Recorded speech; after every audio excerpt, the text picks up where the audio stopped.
नाज़रीन, अवामी न्यूज़ में ख़बरनि जो सिलसिलो जारी है। इन वक्त असीं तव्हांखे कंदकोट में ख़बर ॾींदा हलूं त मुंहिंजी गिरफ़्तारी जे पोयां सियासतदाननि इहो ई लोड़ाइनि पिया इलेक्शन विढ़ण जो प्रोग्राम है। इन लाइ कश्मीर ज़िले जा 2 सियासतदान मूंखे स्क्रीन तां हटाइण चाहिनि था।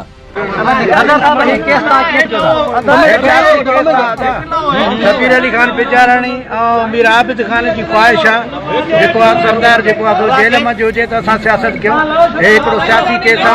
पुलिस नाकामी कई ॾेखारण जे करे सरदार के गिरफ्तार किया जो प्रेशर हटाइण जे करे सरदार 9 तारीख़ जो रिमांड 9 तारीख़ ताईं चालान पेश कंदा।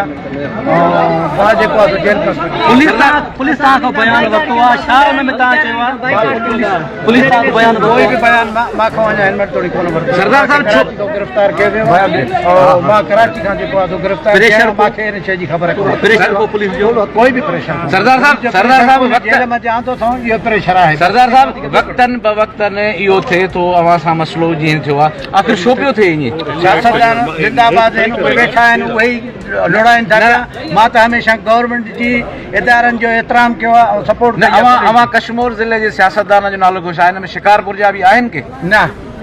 कश्मीर ज़िले जा ये 2 सियासतदान जेके आहिनि उहे मूंखे स्क्रीन तो हटाइण चाहिनि था, ग्राउंड तो हटाइण।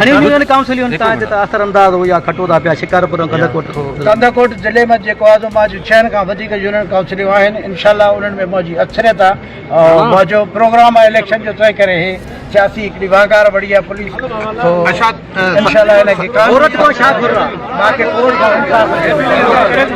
मज़ीद खबरों और तफसीलात के लिए विजिट करें हमारी वेबसाइट www.awamiNewsHD.com।